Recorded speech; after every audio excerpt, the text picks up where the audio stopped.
Bienvenidas y bienvenidos a este espacio de conversación con Evo Consultoras. Mi nombre es Jamie Conejo, soy socia fundadora de la firma y hoy tengo el honor de moderar esta entrevista para conversar un poco más allá del qué hacemos. Para esto tenemos boletines mensuales, redes sociales donde nos pueden seguir.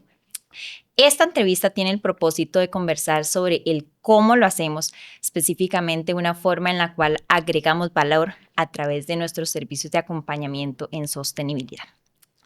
Y en esta ocasión, pues tenemos un invitado especial con el cual compartimos la pasión por educar. Él nos va a comentar un poco sobre la importancia de las técnicas de pedagogía en la formación de la sostenibilidad. Y bueno, les voy a comentar un poco sobre Ricardo Salas. Ricardo Salas es un pedagogo venezolano-costarricense con más de 20 años de experiencia, egresado de la Universidad Católica Andrés Bello de Venezuela y con un curso de posgrado en gestión de emprendimientos y ciudades creativas de la Universidad Nacional de Córdoba en Argentina. Ricardo es cofundador de Asociación Más Allá, Teatro Más Convivencia y co-creador de la metodología Masallera. Haciendo un spoiler, Asociación Más Allá ha sido un aliado importante en Evo Consultoras y de quien hemos aprendido muchísimo. Además, es autor del libro Sentir Educándonos, del autocuidado al colectividad y ha sido ponente en TEDx Pura Vida. Como facilitador senior ha capacitado más de 12,000 personas que lideran procesos socioeducativos en más de 15 países de América Latina. Y por su parte, la Asociación Más Allá es una organización sin fines de lucro comprometida con la mejora de la convivencia en entornos comunitarios, educativos y laborales, a través del desarrollo de servicios pedagógicos todoterreno. Si bien es cierto, en Evo Consultoras no somos docentes o no tenemos una carrera universitaria como maestras, sí, este tema de la pedagogía nos apasiona muchísimo y nos hemos dado la tarea y nos hemos interesado en aprender mucho más sobre la materia y pues Ricardo ha sido un mentor y acompañante en este proceso. Así que bienvenido, Ricardo. Gracias por estar aquí. No, muchísimas gracias por la bienvenida y saludo a todas las personas que están detrás de cámara o detrás escuchando esto que vamos a estar compartiendo. Muchísimas gracias por la invitación. Bueno, iniciemos por lo básico. ¿Qué es pedagogía? ¿Qué es aprendizaje experiencial, además? Sí, bueno, tú que me conoces bastante bien en este ámbito profesional y que nos une la pasión por la educación, por enseñar, sabes que también desde Más Allá nos gusta hablar con palabras muy sencillas para que eso ayude a democratizar el conocimiento, y pedagogía en palabras muy sencillas es el arte de conseguir los medios más idóneos para el logro de objetivos de aprendizaje. Es decir, tengo una meta y mi responsabilidad como persona especialista en pedagogía es encontrar los medios. No es responsabilidad de quien está vivenciando ese proceso, y por eso es que es tan importante hablar de todo terreno, y con esto nos referimos a cómo tengo un bolso con la mayor cantidad de herramientas para poder flexibilizar en función a ese contexto y para lograr esos objetivos de aprendizaje. Y qué interesante esto que dices, Ricardo, porque para tener un lenguaje simple, ¿verdad? Llevar un lenguaje simple y poder conectar, como te decía, pues nosotros no somos docentes, pero sí nos hemos visto expuestas a muchas situaciones, ¿verdad? Y nuestras actividades propias de capacitación con las empresas o incluso en nuestro rol de docentes, en donde tal vez encontramos que un tema es un poco complicado, ¿verdad? Un poco no es tan flexible, digamos, como para poder comunicar, o tal vez el grupo, la presión, ¿verdad? No, uno tiene que intentar conectar y no solamente pues transferir este conocimiento o teoría así tal cual, ¿verdad? ¿Cómo has vivido pues este proceso de trasladar el lenguaje sencillo, digamos, a los diferentes públicos? Sí, hay algo, y es la clave con lo que acabas de comentar al final, que con diferentes públicos, ¿verdad? Porque el lenguaje sencillo no lo digo yo como especialista en pedagogía, sino que al final es un sentir en función a ese contexto, y cuando hablamos de simple es qué palabras conectan más con los seres humanos que están siendo parte de eso. Si yo soy una persona gerente y estoy hablando sobre gerencia a otras personas gerentes, estoy en mi agua, ¿no? Ahí puedo estar con tranquilidad, pero si luego como gerente me invitan a una comunidad como parte de la responsabilidad social para explicar en qué consiste lo que hace mi empresa, ahí falta una pieza y esa es la pieza que te da el arte de la pedagogía, ¿verdad? Que al final es el arte de conectar y buscar esos medios. Y yo creo que una de las cosas más importantes es tener humildad al momento de estar frente al grupo y decir, si hay algo que no sé, puedo reconocer que no lo sé y que el grupo me ayuda a encontrar esas palabras. A veces uno explica algo de una manera, le pide al grupo si pueden parafrasear para ver si me comprendieron o yo me expliqué bien. Y cuando lo dice con sus propias palabras, encuentro palabras que son locales, que son de ese grupo. Escucho esas palabras para que una siguiente vez que vaya a hablar de ese concepto, ya no uso la palabra que yo traje, sino conecto con esa palabra que está diciendo esa comunidad, esa empresa, ese grupo de personas en una universidad. Entonces yo creo que pasa mucho por el tema de sentir. Si voy solamente con mis gringolas, yo soy el que sé y les vengo a enseñar a ustedes que no saben, y si ustedes no se adaptan, verán, ahí pierdo la posibilidad de poder conectar con ese lenguaje simple que ayude a hacer esa conexión humana. Totalmente. Hay una técnica que en Asociación Masaya y vos particularmente implementas muchísimo y es el juego. ¿Cómo implementan la gamificación en los procesos educativos? Sí, el juego se las trae porque el juego, hay como el mito de que a todo el mundo le gusta el juego y que el juego siempre cae bien y lamentablemente el juego muchas veces excluye. Cuando yo traigo a mis reuniones corporativas o a mi clase en la universidad, ¿verdad? Un juego, tengo que sentir, ¿verdad? Ese contexto y cómo ir poco a poco haciendo un increciendo de qué tipos de juego usar, ¿verdad? Porque muchas veces, no, como traigo un juego ya les va a encantar y resulta que paso por encima de los ritmos y estilos de las personas. Cuando llegamos a los talleres, bueno, y lo hemos vivido también en escenario y hablamos del contrato de ficción, que es un acuerdo de convivencia en Masaya y le decimos a la gente, uno de los acuerdos es que cada quien va a hacer su mejor esfuerzo y no se van a forzar estilos ni ritmos. La gente lo agradece porque más bien muchas personas han padecido las metodologías lúdicas y apenas le dicen juego, dicen me van a hacer sufrir. Y parte de lo que hago yo como pedagogo y lo que hacemos de Masaya es una responsabilidad lograr hacer de la gamificación, hacer del juego espacios de convivencia que sientan esas diversidades y no pasen por encima de las personas. Totalmente. Y es que, pues, de acuerdo a tu experiencia, Ricardo, esta, pues, es una metodología que nosotros también hemos intentado aplicar, pero tiene lo suyo, ¿verdad? Tiene como esa personalidad, de implementar el juego de una forma, digamos, como decías, no intrusivo, no brusca, ¿verdad? Saber adaptarla, digamos, a las personas. ¿Qué otras metodologías innovadoras han probado en Asociación Masaya, además del juego como una técnica de aprendizaje? Sí, el tema, por ejemplo, de volver al papel como una estrategia de conectar con las personas que son más visuales es algo que no parece innovador porque lo innovador solamente al parecer está en la tecnología y una de las cosas que vemos cuando hacemos talleres o espacios formativos en Masaya y los momentos, la agenda está con ayudas visuales hechas a mano, los temas claves o los conceptos claves que queremos compartir están hechos a mano, genera una conexión distinta porque la gente está acostumbrada solamente al PowerPoint o solamente al video y también innovar, a veces volver a cosas muy sencillas para poder conectar con las personas. Otra cosa que hemos hecho también bastante es lo relacionado, por ejemplo, a cómo la música, las personas que son más auditivas, cómo podemos hacer de la música un recurso pedagógico.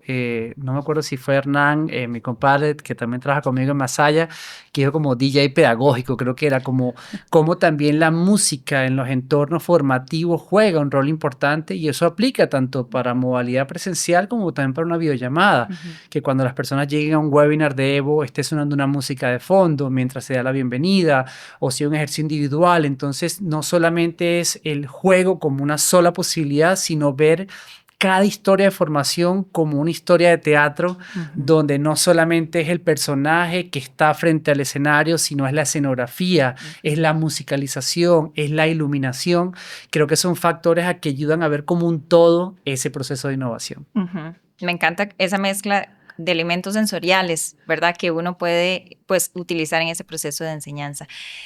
Con la experiencia que han tenido en Asociación Masaya, Ricardo, y con todos sus 20 años de experiencia, ¿cuáles son las mejores técnicas para poder conversar o formar sobre temas de sostenibilidad y cambio climático puntualmente? Sí, una de las cosas por las cuales más nos llaman y más conectamos con organizaciones como Evo u otros organismos también internacionales es que se pierde mucho dinero en los procesos. ¿Por qué? Porque falta un eslabón, porque suele haber una persona especialista de contenido en el tema climático, en el tema de sostenibilidad, y tienes una comunidad y no necesariamente está esa pieza que ayuda a que ese conocimiento técnico llegue a las personas. Entonces, en ese sentido, por eso hicimos mucho clic con Evo de que el juego ayuda a ser una pieza que democratiza un poco más el conocimiento y genera una sensación de zona de confort para salir de la zona de confort para aprender algo nuevo. Entonces, si estoy con un juego de mesa como el que trabajamos en conjunto, esa persona está frente a un juego de mesa que tal vez le recuerda cuando jugaban con su familia, con su abuela o que lo han visto en películas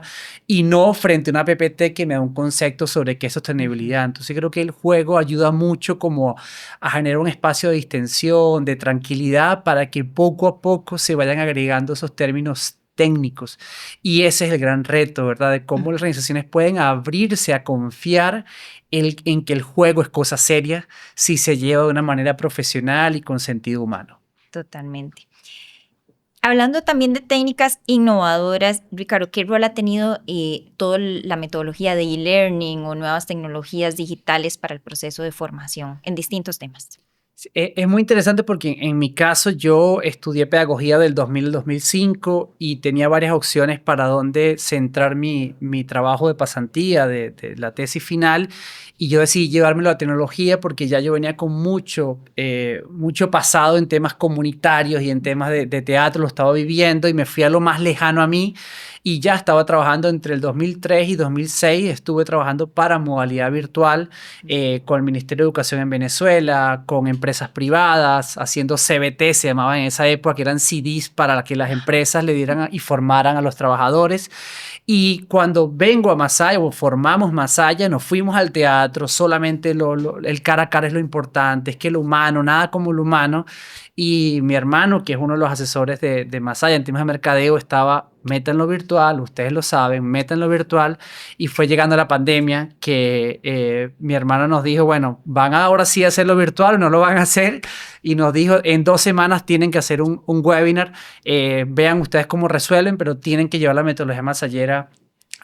Y eso fue en 2 semanas, teníamos que prepararlo, fue como una tarea que nos puso él como asesor e hicimos el primer webinar el 27 de abril de ese 2020 y para el 30 de noviembre llevamos más de 60 sesiones de webinar, porque obviamente fue un boom venir de una organización que estaba trabajando con códigos comunitarios, con códigos corporativos, con códigos de la academia, pero que a la vez tenía el conocimiento escondido de cómo trabajar la modalidad virtual. Entonces creo que, volviendo a tu pregunta, cuando la modalidad virtual la pasas por ese filtro de no perder el sentido humano y dinámico, es muy potente porque te permite una escalabilidad mayor.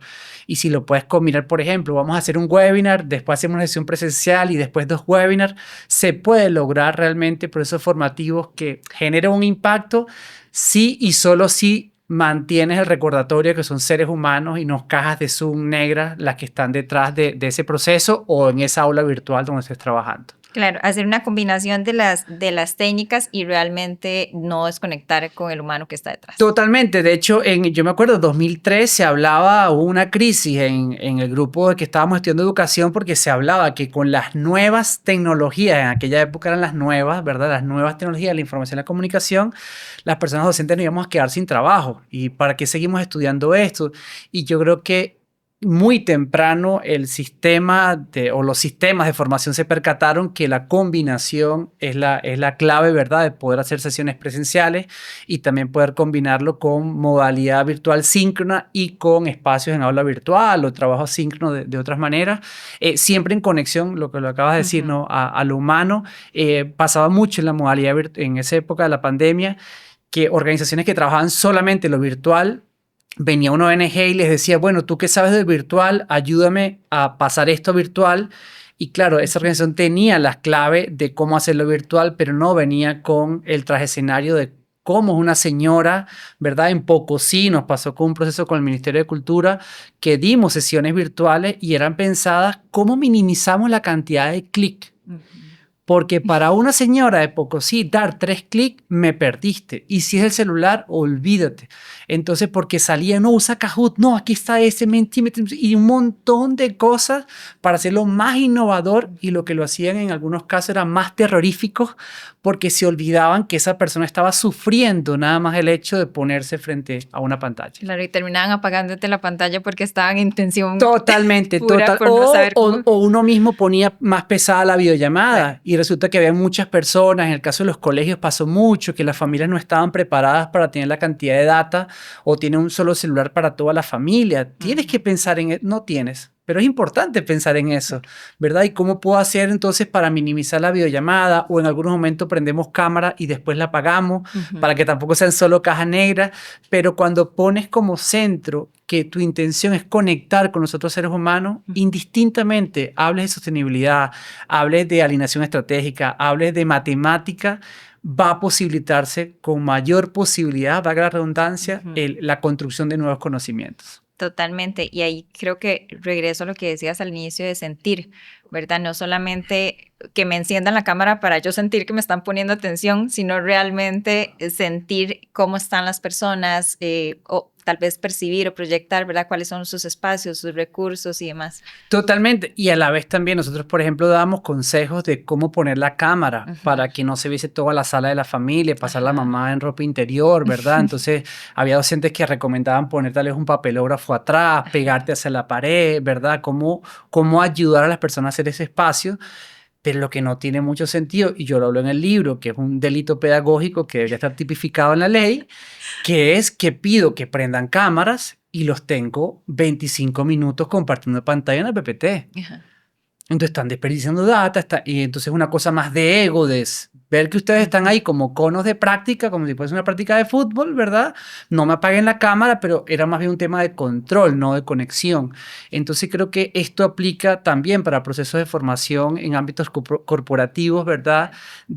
Bueno, si el grupo está dando algo, que tú no le devuelvas una cosa que no motiva y que más bien hace, no, yo no quiero volver a esas clases, ¿no? Y por eso en muchos casos aumentaba la deserción o la exclusión por este tema de que, no, mira, me ponía ahí. No, la clase duraba 3 horas en presencial y me lo mantenía en 3 horas presencial. Se habla que la relación es casi 3-1, que si tú tenías una clase en presencial de 3 horas, se recomienda que la lleves a 1 hora. Es tu obligación como persona pedagoga, ¿verdad? Decir, no, tengo que recortar. ¿Por qué? Porque el tiempo en pantalla pasa de forma diferente, ¿verdad? Súper más pesado. Por el cuerpo, claro, a que estoy en un salón y tengo que aprovechar este espacio. Y lo bromeaba hace poco en Perú, y en Brasil también lo comenté, que decían que muchos docentes decían, ay, extraño a mis estudiantes, esto de la virtualidad es horrible, quiero darles un abrazo. Y decía, no todas las personas que estaban diciendo. Entonces yo ahora que volvíamos, yo les decía, pero no querían abrazar a los jóvenes, no querían conectar. Entonces yo creo que hay una cosa ahí también que fue muy interesante, que la pandemia nos hizo, ¿verdad?, recordar la importancia de la conexión humana, pero muchas personas en ámbitos corporativos, académicos, volvieron a la presencialidad y olvidaron lo que la extrañaron, y tienen un montón de jóvenes como si fuesen cajas de Zoom, pero en la reunión formal de la oficina, ¿verdad?, sin buscar esa posibilidad de hacerlo más dinámico y más humano.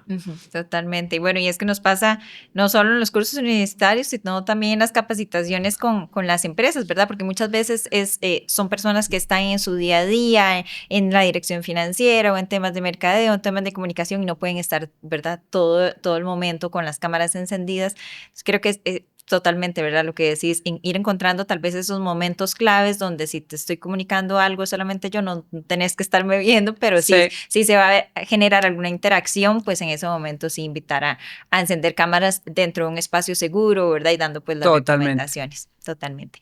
Ahora que decías lo del delito pedagógico, y aquí también haciendo un spoiler del libro, que ojalá lo puedan leer en algún momento, para nosotros en Evo ha sido un recurso sumamente útil.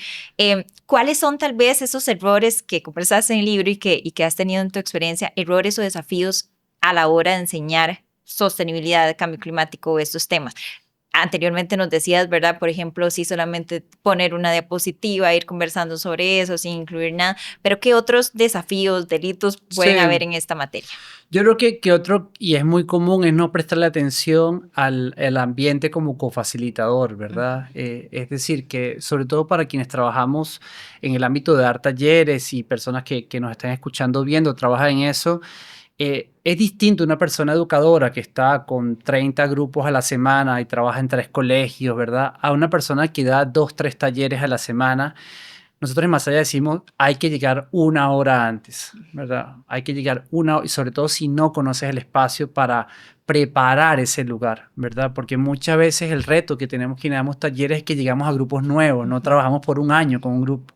Y a ustedes les pasará mucho, mira, con esta empresa tienen que ir y va a ser una sola vez, es un día, vean. Entonces yo creo que un error común es subestimar y llegar como al último minuto y poner aquí, arreglar, ¿verdad? Y entran, diríamos en términos futbolísticos, perdiendo la partida 3-0, ¿verdad? Entonces nosotros decimos, es importante no caer en ese error y llegar con calma. Ahí siempre salen imprevistos. Mira, faltaba tal cable, pensaban que eran menos sillas, hay que traer más sillas. Y también prepararme emocionalmente y físicamente. Yo, por ejemplo, siempre antes de un taller hago estiramiento, despierto los músculos de mi boca, porque si no, como venezolano no voy a pronunciar muchas palabras, S y D. Entonces creo que eso es un error común que ocurre mucho.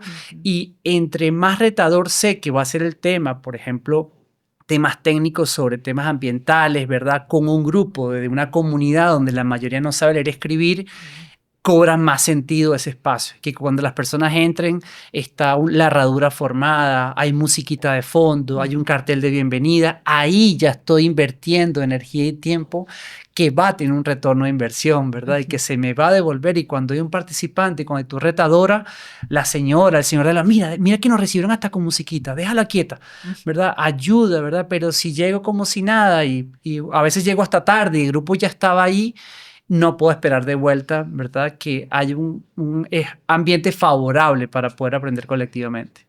Totalmente. Y bueno, tomando en práctica algunos de tus consejos, es increíble como pequeños detalles, pequeños gestos de llegar temprano, colocar un dulce, ¿verdad? Un chocolate, despertar esa creatividad, colocarles los nombres a las personas, ¿verdad? Para irles llamando por su nombre y no estar en la capacitación. Bueno, fulano, ¿verdad? O fulana, eso cambia realmente la dinámica y Sí. la forma en la que la gente aprende, ¿verdad? Porque no es solamente estoy recibiendo una lección, sino realmente están interesados por mí, ¿verdad? O estoy sintiendo cierta, digamos, conexión en el espacio. Sí, y sobre eso hay un capítulo que hablo en el libro sobre detalles de amor, ¿verdad? Y hablo de algo que me pasó en México, en el Estado de México, que yo di una formación, llevé chocolates de Costa Rica, era una formación de 4 días, y 2 años y medio después me encontré con una de las personas egresadas de esa formación y se me acercó y me dijo, Ricky, yo nunca te lo dije, pero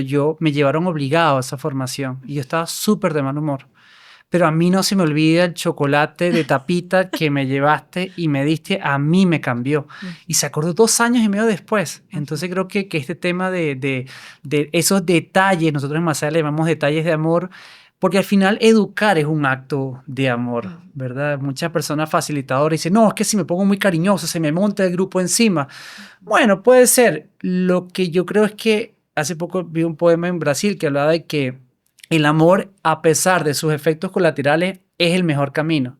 Y sí, puede pasar que algunas personas confunden eso y se te quieren montar, pero mi experiencia ha sido que la mayor cantidad de personas se conectan más con eso que con un facilitador autoritario. Así que eso, poner el nombre, la música de fondo, cuando la persona habla, eso es otro error que se comete muchas veces, que no me sé los nombres de las personas. Y a veces cuando una persona llega a un taller y está molesta con la empresa, en esa comunidad, y su primer comentario es súper fuerte, doña Juana, lo que usted está diciendo, el nombre como la primera pieza para hacer conexión con el grupo es súper importante y es muy común que no le damos prioridad al diseño del gafete. Eso pasa mucho, que sea bonito, que cuelgue, y llevan algunos súper hermosos, carísimos, y se voltean. Ajá. Y entonces ya no funciona. Nosotros decimos, cuidado con eso, porque a veces querer hacer una mejor formación es comprar los mejores post-it, las mejores sillas, alquilar, y sí, eso suma. Pero si no tiene sentido pedagógico y humano, cuidado si está restando. Sí, totalmente. Bueno, y sirve para lo que decías de parafrasear, ¿verdad? Cuando alguien tal vez dijo algo, decir, bueno, lo que nos comentaba José o lo que nos comentaba Marcela, ¿verdad? Incluso la persona que ya participó se siente como más involucrada, los que no lo han hecho incluso, ¿verdad? También se sienten, o sea, se invitan un poco más a conversar y a formular pues más aportes. Sí, totalmente. Y al final es que te sientes reconocida como Total. persona. Yo no escuchaba nada de que es que me encanta que me ignoren y no me tomen en cuenta. O sea, Ujú. tal vez habrá personas que sí les gusta eso, pero en general nos gusta ser tomados en cuenta con nuestras diversidades y creo que esta posibilidad de los nombres. Y hablando de errores también, a veces pasa, y es un error muy común que voy a hacer un taller sobre sostenibilidad y lo quiero hacer participativo y llegan personas súper serias y digo, pongámonos de pie Ujú. y hay una persona que no se pone de pie, ¿verdad? Y entonces es muy común como, no, pero vamos, que sepa, y inmediatamente comenzamos a forzar y no dejamos el espacio. Nosotros en Masada lo que hacemos es, si estamos facilitando, una persona por aparte se va a acercar, venimos, está el espacio ahí, ¿verdad? Y tal vez nos comenta, no, es que me duele la pierna, no, ahorita no puedo, pero darle el espacio a cada persona ayuda muchísimo y aquí agregando, yo siempre lo comento, cuando yo voy a un taller, sobre todo en ámbitos corporativos, y veo 3, 4 personas súper serias, cerradas, que están de brazos cruzados, yo me pongo, esas personas no lo saben, ni el equipo, no se lo digo a nadie, pero yo me pongo una meta secreta que es que ya te quiero ver al final del taller sacándonos de carapulines, voy a lograrlo. Y es una meta oculta, si no lo logro, todo bien, pero es muy interesante que muchas veces las personas que están más cerradas es porque han tenido experiencias súper negativas con el juego. Ujú. Y cuando huelen, sienten que es un ambiente de confianza, que se respetan las diversidades, se activa la posibilidad de jugar. Y equipos que ríen son equipos que quieren trabajar juntos más tiempo. Total. Antes de seguir con la siguiente pregunta, Ricardo, y ahora que tocas este tema de detractores, o ¿verdad? O de estos personajes complicados Sí. en la escena del teatro, en la escena del aula, ¿cuáles son tal vez como esas mejores técnicas que te han servido para cuando hay personas, ¿verdad? Que están detractores, ¿verdad? O que están, digamos, cerrando el proceso o que te dicen, bueno, no explique, no entendí, ¿verdad? Y se cierran totalmente, digamos, como al proceso. Sí, ahí no, como muchas cosas en la pedagogía, no hay receta mágica, pero sí desde demasiado recomendamos mucho pensar la historia desde que se manda la invitación. Ujú. Ahí comenzó el taller. A veces mandamos el correo de invitación a la empresa y no nos percatamos la palabra que pusimos, o fue súper técnico, o fue súper informal y todavía no me conocen y no, eso es una, ¿verdad? De hecho, pasó una vez en Panamá que una persona facilitadora de Chile viajó a Panamá sin entender el contexto panameño, que en el contexto educativo hay mucha formalidad, y la invitación la hizo de clown, en clave clown, que es como un payaso, Ujú. y fue todo un problemón. ¿Verdad? Y su intención era conectar, y inclusive hubo gente que se salió de la formación, que como un payaso me va a venir a formar, y su intención era bonita, era conectar, pero hay que tener mucho cuidado, ¿verdad? Porque desde la invitación Ujú. es la posibilidad de comenzar a construir ese ambiente de confianza. Cuando las personas llegan, ya hablamos, los Ujú. detalles de amor, definir los acuerdos de convivencia, eso Ujú. también ayuda mucho. Y si eso no ayuda a minimizar, ¿verdad? Por completo, que surjan estos personajes dramáticos que llamamos en Ujú. Masaya, ayuda muchísimo. Uno, el tema del parafraseo, Ajá. ¿verdad? Que cuando la persona dice algo, por ejemplo, cuando tienes la persona criticona, el personaje criticó, muy importante. Se le puede olvidar todo lo demás, pero que esto no se les olvide. No es la persona, es la actitud en ese momento. Ujú. Y eso es importante tenerlo en cuenta, porque como docentes nos vamos corriendo la voz, ahí te va fulano de la empresa tal, ese es el terrible, ahí te va fulano, ¿verdad? Entonces creo que eso era un paréntesis que era importante resaltar. Entonces, si una persona con esa actitud de criticar, y no me gusta porque ustedes vienen aquí a hacerlo, el parafrasear ayuda mucho porque sirve de espejo. Ujú. Entonces, don Juan, para ver si le comprendí, lo que quiso explicar fue esto y esto. Muchas veces reculan un poco. No tanto. Lo que quise decir es, ¿verdad? Y creo que es una cosa que puede ayudar. Y la otra que también ayuda es que no todo resolverlo en la plenaria, Ujú. porque es el máximo nivel de tensión, porque estoy Ajá. frente a todas las personas, sino también aprovechar los espacios del refrigerio para acercarme uno a uno, o si son varias sesiones, cuando termina la sesión para acercarme acercarme a esa persona y muchas veces ahí se logra una conexión que no ibas a lograr en la plenaria, porque la persona como ser humano muchas veces está a la defensiva y tal vez es su posibilidad de posicionamiento, ¿verdad? En ese grupo, pero cuando estás en el uno a uno, te percatas que es que le obligaron a ir. O que no le habían dicho que el taller terminaba el sábado y se acaba de enterar. Entonces despersonalizas, te das cuenta que no es contra ti como persona facilitadora y mira, lamento mucho, si se quiere retirar, ¿verdad? De nuestra parte estamos con total apertura, que la pasemos bien, lo lamentamos mucho. Tomará su decisión, pero ya lograste disminuir de que no se forme uno contra uno, sino que en ese uno a uno por separado puedas como ayudar a bajar un poco los ánimos. Totalmente. Hay un tema que también hablas en el libro, que es el arte de dar instrucciones claras, ¿verdad? Que también muchas veces puede surgir, digamos, como esa resistencia porque realmente no explicamos bien. ¿Cómo dar instrucciones claras para evitar esa...? Sí, y bueno, yo estoy tratando de modelarlo, ¿verdad? Mientras haces las preguntas, porque tiene que ver con la dinámica humana de dar una comunicación, ¿no? Puede ser una instrucción para mi hijo, para mi hija, una persona del equipo, ¿verdad? O puede ser facilitando. Yo creo que una de las cosas claves es tener la tranquilidad de ir con la humildad de que estoy aprendiendo con las demás personas. Si yo entro a una sala para dar un taller sobre sostenibilidad y yo voy con la creencia de que yo soy la persona que más sabe y tengo que posicionarme bien seria para que vean y no me quiten autoridad, va a ser más probable que cuando yo me equivoque dando una instrucción, yo no quiera reconocer, ¿verdad?, que yo me equivoqué, porque me va a quitar autoridad y se me van a montar encima. Entonces creo que el tema de la humildad es una cosa tras escenario que ayuda mucho. La otra es recordar que ese juego o esa actividad, más allá de que tú las hayas realizado 30 veces, para el grupo probablemente es la primera vez. Entonces hay que bajar la velocidad, ¿verdad? Porque no sé si te ha pasado, pero si un juego uno lo ha realizado más veces, es más probable que lo hables más rápido. Entonces recordar eso de ponerte en el lugar de las otras personas e ir más lento. Lo otro que ayuda, si son muchos pasos, dar tal vez 2 pasos, explicar 2 pasos y explicar que alguien dé el parafraseo. Alguien puede repetir lo que yo acabo de explicar y haces una pausa. ¿Okay? Y después vas con los 3 y 4. Y esta última, que creo que para mí es una de las más valiosas, y lo aprendí de una formadora de Estados Unidos que hablaba de lo último que dices es lo primero que el grupo va a hacer.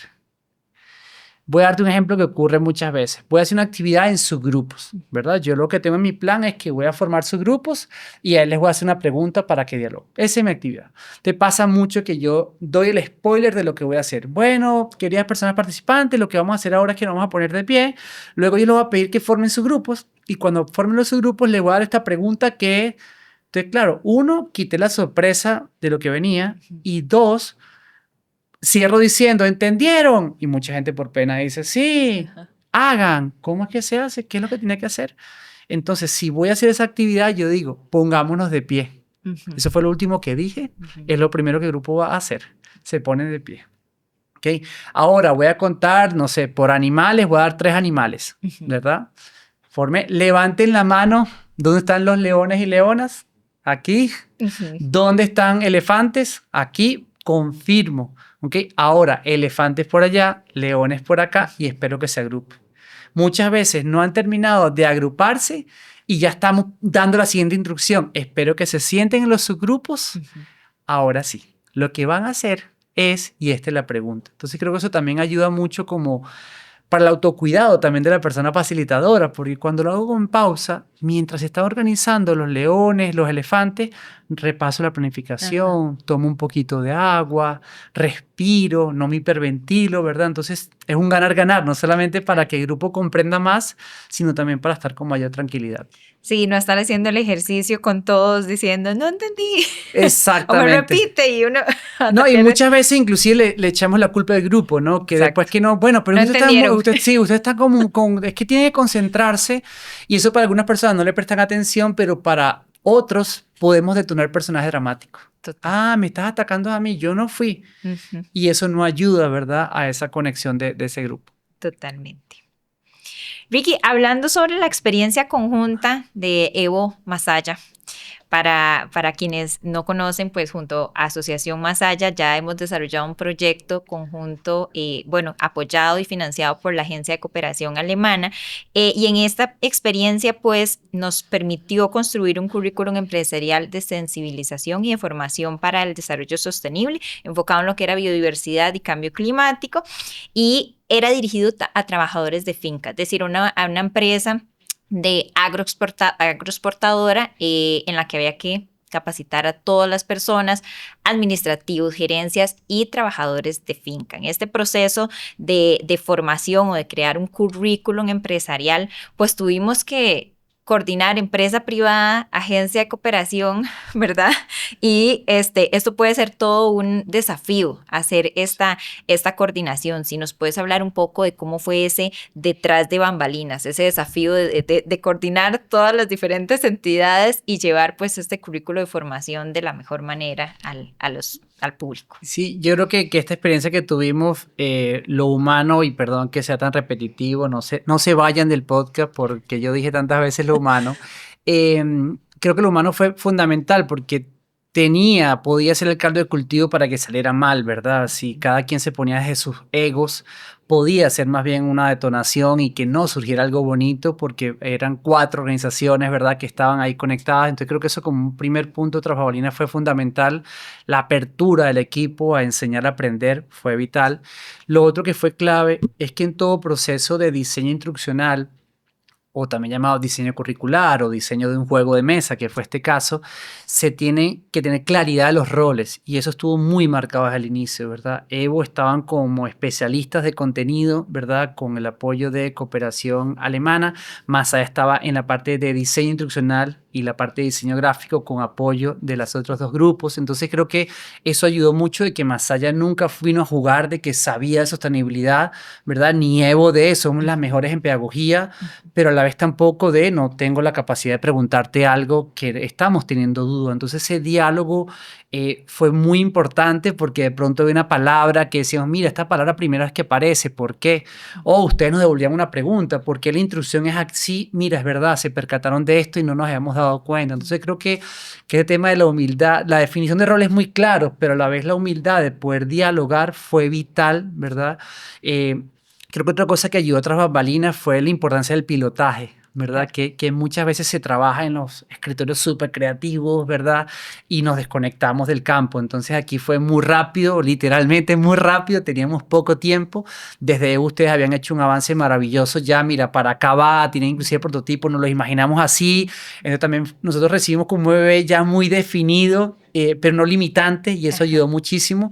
Pero apenas terminamos de definir más ese bebé, pongámoslo, llevémoslo a campo, ¿verdad? De una vez para revisar, se hicieron ajustes, volvimos a probar, y creo que eso también es vital en los procesos de innovación, que no te quedas mucho rato en los laboratorios secretos, sino que vas trabajando y vas haciendo para que después se vayan haciendo esos ajustes que permitan entonces lograr que ese juego de mesa conecte con la gente y logremos los objetivos pedagógicos, que aquí volvemos al inicio de la pedagogía, ¿verdad? Que no puede ser nuestro juego inventado porque se la calan, ustedes les tienen que gustar. Sí. No, tuvimos que hacer ajustes para que ese juego de mesa, de esa manera, con esas instrucciones, fuese el medio más idóneo para lograr ese objetivo de aprendizaje, para que aprendieran sobre sostenibilidad y cambio climático. Y afinado realmente con toda esa retroalimentación de las mismas personas que iban a recibir el juego, ¿verdad? O que iban a recibir toda la formación, porque estaba pues el juego y también el tema de la modalidad e-learning, que era como una combinación, pero hacer ese pilotaje, ¿verdad? Y esa retroalimentación de las mismas personas me pareció que fue fundamental también. Sí, y vino también combinado, que no se nos puede escapar, con formación en temas de herramientas de facilitación, ¿verdad? Que era una dualidad, no solamente era el pilotaje, sino que en cada gira que hicimos formábamos a personas claves de la empresa para que pudiesen tener las mínimas condiciones, conocimientos pedagógicos para poder facilitar el juego. Y por eso el juego tenía que tener lenguaje sencillo, porque no iba a ser facilitado por Evo, iba a ser facilitado por personas que no necesariamente ni sabían de pedagogía ni de sostenibilidad. Y esos son los retos que nos encantan en Masaya, por eso nos gustó tanto la invitación de ustedes, porque era, bueno, esto está difícil, ¿cómo le entramos? Y logramos que el juego fuese tan sencillo con un contenido súper técnico, Exacto. ¿verdad? Para ser facilitado por personas que no necesariamente tenían experticia en eso. Y una última cosa que quería comentar sobre el tema de la retroalimentación y escuchar a las comunidades o a los públicos meta, que muchas veces se hace como procesos participativos, y lo pongo entre comillas para quienes solo están escuchando, y al final de cuentas no estamos escuchando al grupo, ¿verdad? Entonces cuando el grupo no retroalimenta, solo escuchamos los halagos, ¿verdad? Como el principito que une una mano con otra y hago reverencia porque me estás aplaudiendo, pero cuando hay una persona que hace una crítica, dice esto no me gusta, ¿con qué capacidad de escucha estamos? ¿No? Y yo creo que eso la gente lo sintió, de que genuinamente estábamos escuchando y que ese proceso participativo sea sincero, ¿verdad? Si ya estábamos, nos pasó en la segunda gira, ya no podía haber cambios de fondo, ya el grupo sabía, mira, estamos ya haciendo ajustes. No, es que nos gustaría que ya no fuese un tablero, que fuese más un juego de cartas. Mira, gracias por la idea, ojalá se pueda tener en cuenta para una siguiente oportunidad. Entonces esos espacios de retroalimentación son clave, que sean genuinamente sinceros y de escucha, porque si no, son un saludo a la bandera para decir que fue participativo y no necesariamente lo fue en el nivel que lo estás vendiendo. Totalmente, totalmente. Y bueno, y creo que es parte del proceso de mejora continua, ¿verdad? Sí. Realmente escuchar y mejorarlo, porque si no, al final de cuentas estás repitiendo cosas que están erradas, ¿verdad? Pero Totalmente. realmente escuchando al público, pues podemos mejorar.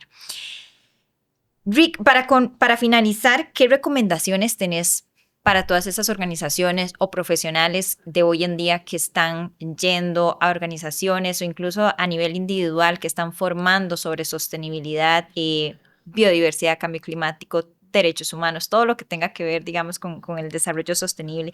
¿Qué recomendaciones tenés para estas organizaciones o estas personas para que implementen técnicas pedagógicas realmente, incluso gamificación, ¿verdad? Todas estas técnicas innovadoras que nos acabas de conversar. Sí, yo creo que una de las claves para cuando vamos a una comunidad a hablar de este tipo de temas, bueno, lo hablábamos antes, el tema del lenguaje sencillo, pero también otra cosa es que las personas le vean el queso a la tostada, decimos en Venezuela, es que le vean sentido, para qué me sirve, ¿verdad? Porque realmente es muy abstracta la sostenibilidad. Si lo ves desde el punto de educación popular, le estás tratando de decir a una comunidad que lo que está pasando ahorita, dentro de 10, 15 años, se me va a volver en algo, pero a la vez no tengo todo el control porque hay otras personas o empresas o casas que están haciendo cosas. Entonces realmente es muy abstracta la información. Entonces creo que aparte del lenguaje simple es que las personas puedan conectar, bueno, ¿qué beneficios me trae eso? Sea que el beneficio sea que conocí a nuevas personas, que conecté con la comunidad, ¿verdad? Entonces creo que eso es un segundo punto importante, que es que la gente sienta que es algo que les ayuda. Y lo tercero es evitar delitos pedagógicos por tener la arrogancia de que un juego lo hace cualquiera. Mi hermano es arquitecto y yo no puedo firmar. Yo no lo puedo firmar porque cualquiera cree que puede firmar una planificación y ejecutarla. Es una cosa que yo lucho como pedagogo. Esto es serio.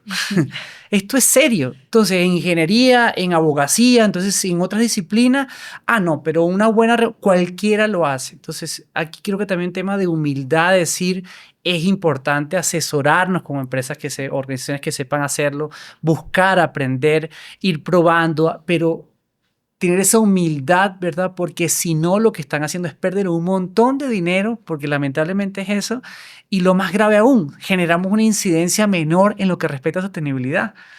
Porque si hiciste un trabajo de 2 años para terminar el año 3 con una revista, con un manual para las comunidades, y eso no está conectado a la gente, se perdió todo el dinero. Entonces también darle esa seriedad o ese valor creo que es vital en ese proceso.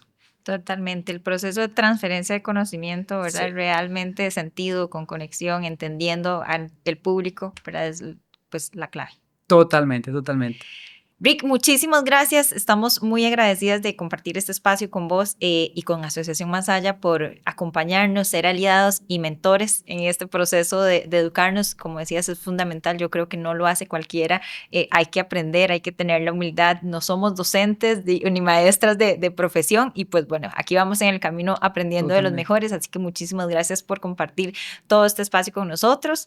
Y nada, a las personas que nos están escuchando, a las organizaciones especialistas que están en esta materia, pues nos toca seguir aprendiendo sobre todo este tema de la pedagogía. Así que muchísimas gracias, esperamos que puedan transferir este conocimiento en acción en sus organizaciones y en el día a día. Así que muchísimas gracias.